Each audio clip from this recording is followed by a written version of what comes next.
এ নিয়ে আলোচনার জন্য স্টুডিওতে আছেন সহকর্মী সানভি রূপল, যাচ্ছি তার কাছে। রূপল, আপনাকে স্বাগত। প্রতিবেদনে আমরা যেমনটি দেখতে পাচ্ছিলাম যে এই বছরের তুলনায় আগামী বছরের এসএসসি সমমানের পরীক্ষা 3.5 বছর এগিয়ে আসছে, তো এগিয়ে আনা হয়েছে। তো পুরো বিষয়টিতে পরীক্ষা সূচি নিয়ে আর কি কি পরিবর্তন আসতে যাচ্ছে? রোজা 3.5 বছর না, 3.5 মাস। তো যে পরিবর্তনটি এসেছে সেটি আসলে সরকার চাচ্ছিলেন যে ডিসেম্বর মাসে নিয়ে আসার জন্য, এবং এর মধ্যে শিক্ষামন্ত্রী আনাম এহসানুল হক মিলন তিনি এর আগেই জানিয়েছিলেন যে তাদের চূড়ান্ত লক্ষ্য হচ্ছে ডিসেম্বর মাসে পরীক্ষা নেওয়া এবং এসএসসি এবং এইচএসসির এই সেশন জটটিকে কমিয়ে আনা। তা আপনি জানেন যে একটি ছেলে বা মেয়ে তার আসলে এসএসসি পাশ করতে আগে 16 বছর বা সর্বোচ্চ 17 বছর বা 18 বছর বা 19 বছরের মধ্যে এইচএসসি পাস করতে পারতেন, কিন্তু এই মুহূর্তের যে অবস্থা তাতে 20 বছরের নিচে আসলে কেউ এসএসসি বা এইচএসসি পর্যন্ত শেষ করতে পারে না, যার ফলে উচ্চশিক্ষাও গিয়ে সেটার একটা প্রভাব পড়ছে। আমরা একটু দেখতে চাই যে কী ধরনের পরিবর্তন এসেছে।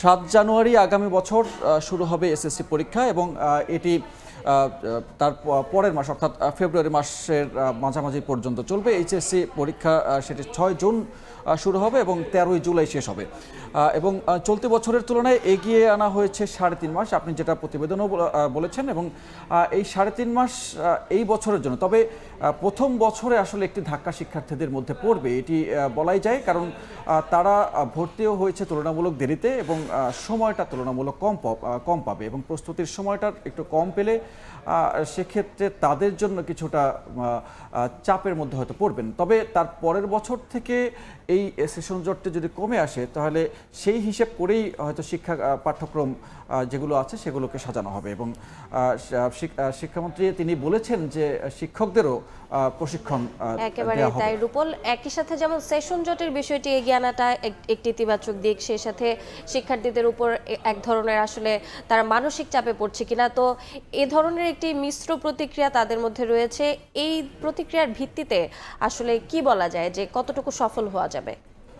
আসলে বিষয়টা কি, আজকে শিক্ষামন্ত্রী জনমিতি অনুযায়ী একটি কথা বলেছেন। আমরা তার আগে দেখে নিই যে গুরুত্বপূর্ণ কয়েকটি প্রতিক্রিয়া, সেটি হচ্ছে ভবিষ্যতে সেশন জটে আরও কমিয়ে আনা হবে। আমি বলেছিলাম যে ডিসেম্বর মাসেই তাদের চূড়ান্ত লক্ষ্য।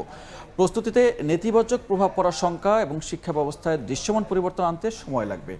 দৃশ্যমান পরিবর্তন বলতে তিনি যেটা বোঝাতে চাইছেন শুধুমাত্র সেশন জট কমিয়ে আনা নয়, পাশাপাশি একটি মানসম্মত শিক্ষা ব্যবস্থার সেই দৃশ্যমান পরিবর্তন আনতে আরও কিছুদিন হয়তো আমাদের অপেক্ষা করতে হবে, এবং সেটিকে ধারাবাহিক একটি প্রক্রিয়া বলছেন তিনি।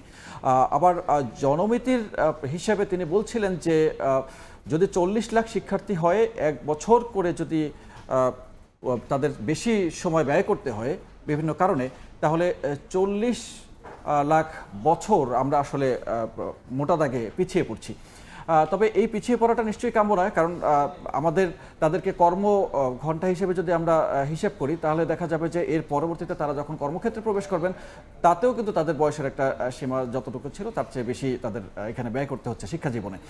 তো সবকিছু মিলিয়ে এর ইতিবাচক দিক তো অবশ্যই আছে, তবে প্রথম দিকের একটি ধাক্কার কথাও মাথায় রাখতে হবে যে সে প্রথম বছরটিতে শিক্ষার্থীরা সেক্ষেত্রে তুলনামূলক তাদের উপরে কিছুটা চাপ পড়বে, কারণ তারা তুলনামূলক কম সময় পাবেন। এবং আপনি জানেন যে আমাদের শিক্ষাবর্ষ যদি হিসাব করি তাহলে জানুয়ারি থেকে শুরু করে ডিসেম্বর মাস পর্যন্ত হচ্ছে মাধ্যমিক শিক্ষাবর্ষ, এবং জুলাই থেকে আমাদের মূলত শুরু হয় এই এইচএসসির শিক্ষাবর্ষ। একেবারে তাই রূপল, উন্নত আমরা আলোচনার শেষ পর্যায়ে আছি। শিক্ষা ব্যবস্থায় এই পরিবর্তন সফল করাই এখন বড় চ্যালেঞ্জ। সেটাই চ্যালেঞ্জ আসলে। 2027 সালের এসএসসি সমমানের পরীক্ষা আগামী বছর 3.5 মাস এগিয়ে আনা হয়েছে। এটা নিয়ে আলোচনার জন্য স্টুডিওতে উপস্থিত ছিলেন সহকর্মী সানভি রূপল।